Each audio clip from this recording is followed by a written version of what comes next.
Hey everyone, welcome to Day in My Life as a Student. I'm Jeline May Utangan, 18 years old from Agusan, Quezon, a first-year student here at DMMA College of Southern Philippines, taking a Bachelor of Science in Hospitality Management. My day begins with precision. Here at DMMA, proper grooming isn't just a suggestion. It's a fundamental aspect of our discipline and respect for our institution and future profession.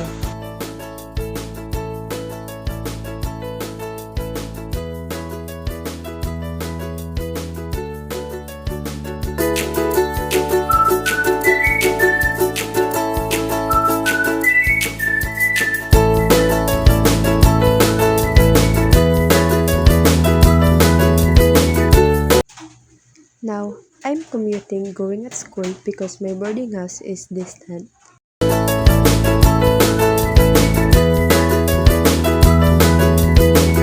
As I walk through campus, there's a collective sense of purpose, reflected in the sharp appearance of every student.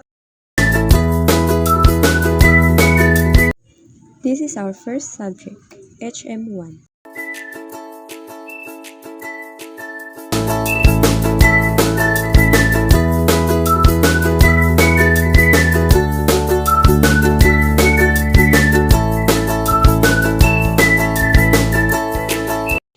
During our break time, some of my classmates doing TikToks. Others are talking about their life.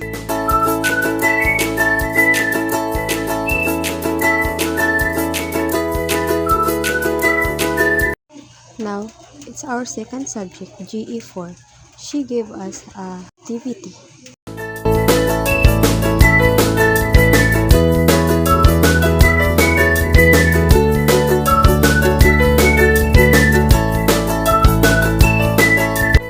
Sometimes we go out because we're hungry, waiting for our next instructor.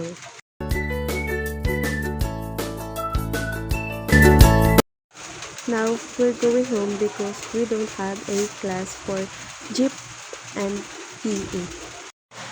Do you like studying at DMMA? Why or why not? Why not? DMMA is more than just a school. It's where I'm building my future. It's a place where I feel challenged, supported, and truly improved to achieve my aspirations. The friendship I built, the knowledge I gained, and the resilience I